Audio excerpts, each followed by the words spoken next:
You close your laptop at 6. The work is finished. The inbox is quiet. But something inside you doesn't stop. Your shoulders stay tense.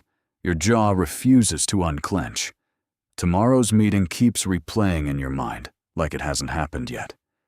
You're sitting safely on your couch, yet your body acts as if the danger is still right outside the door. Why? Because your brain isn't reacting to where you are. It's reacting to where it thinks you are. And that misunderstanding may explain why millions of people feel exhausted, even after enough sleep, weekends off, or a real vacation. Most people think burnout happens because they work too much. But what if that's only half the story? What if the real cause was written into your biology hundreds of thousands of years before offices, emails, or deadlines existed? Imagine living 200,000 years ago. No calendars, no performance reviews. Instead, your world is filled with immediate dangers. A predator in the grass, a rival tribe approaching camp, a storm threatening the food your family depends on. In that world, survival depends on one extraordinary system: your stress response. The moment your brain detects danger, your heart beats faster, your breathing deepens, blood rushes toward your muscles, digestion slows. Energy redirects toward one question: how do I survive the next few minutes? This response is expensive, but evolution accepted the cost because it was temporary. You ran, you fought, or you escaped. Then the danger disappeared, and just as importantly, your body knew it was over. Your heart slowed, your muscles relaxed. The alarm switched off.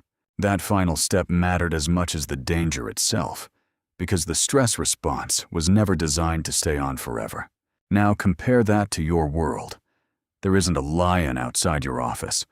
Instead, there are emails, deadlines, a message that says, "Can we talk?"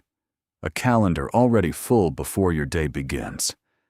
None of these can physically attack you, yet your brain often responds as if they can. Not because it's broken, but because it evolved long before any of these problems existed. Psychologist Emily Nagoski describes modern stress this way: our bodies still use an ancient survival system built for escaping predators to deal with problems that never truly end. A lion either catches you or it doesn't. A deadline doesn't work like that. Even after today's task is finished, tomorrow's is already waiting. The alarm never receives the signal that says, "You're safe now." This is where almost everyone misunderstands burnout. Stress itself isn't the enemy. The real problem begins when the stress response never gets to finish. Your nervous system doesn't distinguish between an actual threat and the anticipation of one. If that machinery never receives permission to shut down, the emergency becomes your normal. Not because the danger is still there, but because your body never got proof that it had ended. Think about an ordinary workday, an urgent email, then a meeting request, then another notification. None of these moments seem important alone. But your brain isn't counting how dangerous each one is. It's counting how often it has to prepare for danger. 50 small interruptions without recovery create something heavier than 50 small stresses. Not panic, just a quiet, constant alertness that becomes so familiar you stop noticing it's there. By the end of the day, your work is finished, but your body doesn't know that. Somewhere deep in your nervous system, the alarm is still waiting for permission to stand down. Week after week, month after month, the consequences reach far beyond feeling tired. So what happens when emergency mode never truly ends? At first, almost nothing. That's what makes burnout dangerous. It doesn't arrive like a broken bone. It arrives quietly, a shoreline disappearing grain by grain with every wave, until one day you realize you can't remember the last time you felt like yourself. This slow transformation was first noticed in 1974, when psychologist Herbert Freudenberger watched healthcare workers he knew personally become emotionally drained and strangely indifferent toward work they once loved. Their jobs hadn't suddenly become impossible. Constant, unresolved stress had quietly eroded them.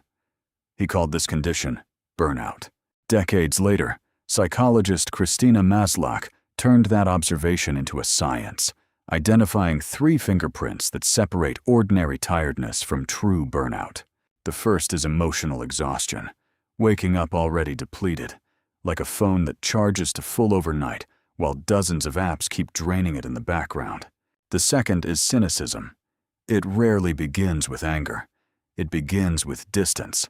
The coworker who once interested you now feels exhausting. Not because you've become a worse person, but because your brain is trying to conserve resources by caring a little less. The third is a fading sense that anything you do matters. You finish projects, people thank you, and none of it feels satisfying. Like filling a bucket with a hole in the bottom. Notice what these 3 have in common. None are really about how many hours you worked. They're about whether your nervous system ever got to leave survival mode. Surviving and living are not the same thing. Here's the mistake many people make.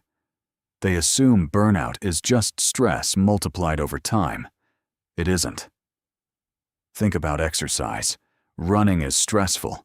Lifting weights is stressful. Yet they make us healthier because each has an ending.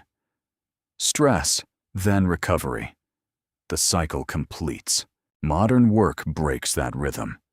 The meeting ends, but another is already waiting. Even while relaxing, a notification lights up your phone. The danger never truly leaves. It just changes shape. This is why people return from vacation refreshed, only to feel exhausted again within a day. The rest was real, but the source of the alarm was still waiting. Modern life has also introduced something our ancestors never faced: constant observation. Picture a video call, 10 faces staring at you, your own face staring back, while you're expected to think clearly and monitor everyone's reactions at once. To you, it's just a meeting. To your ancient brain, it's unfamiliar territory. A recent study led by psychologist Hector Garcia examined exactly this, calling it an evolutionary mismatch, a case of ancient biology forced to operate in a world it was never built for.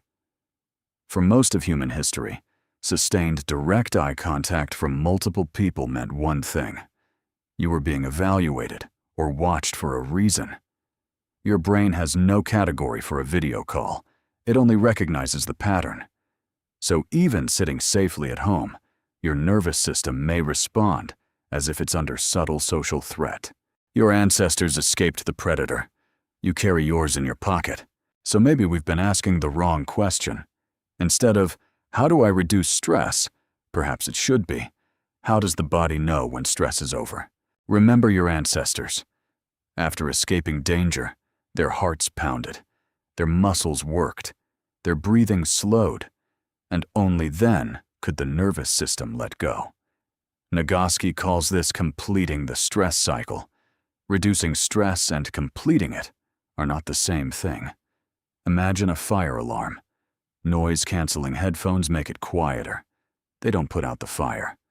A nap or a scroll through social media can quiet the alarm without ever proving to your body the emergency has ended. So how do you finish a stress response that began with an email instead of a lion? You start with the body. Movement is one of the most powerful signals, not because exercise magically fixes burnout, but because it's the language your nervous system has understood since long before words existed. A brisk walk, anything that says, the sprint is over. Breathing works the same way. When you're frightened, breathing turns fast and shallow. When you're safe, it slows down. Taking slow, deliberate breaths sends your brain evidence. If I'm breathing like this, I must be safe. And then there's something even more powerful: other people. For nearly all of human history, survival was a group effort. Safety meant the tribe was together. A real conversation, a genuine hug, laughing until your stomach hurts. These aren't distractions from stress. They're biological signals that you no longer have to face danger alone. None of this makes your inbox smaller or deletes tomorrow's meeting. It changes what your body believes. Because burnout isn't just happening in your calendar, it's happening in your nervous system. And your nervous system doesn't speak the language of productivity. It speaks the language of safety. Maybe burnout isn't proof you're weak or lazy. Maybe it's exactly what we'd expect from a brain built for a world that no longer exists. One that still treats constant interruption and endless evaluation as predators hiding in the grass. Your alarm system isn't broken. Evolution just never expected it to ring every day. For years. That matters, because millions of people quietly blame themselves for feeling burned out, certain everyone else is coping better. But what if your exhaustion isn't a personal failure, but the predictable result of asking an ancient survival system to operate in a world where the next demand arrives before you've recovered from the last one?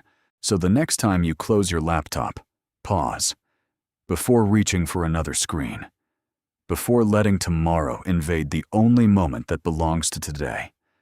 Go outside. Walk without a destination. Call someone who knows you beyond your job title, because maybe burnout was never your body betraying you.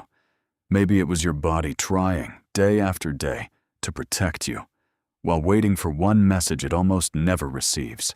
You're safe now, and perhaps healing doesn't begin the moment your work ends. Perhaps it begins the moment your body finally believes it.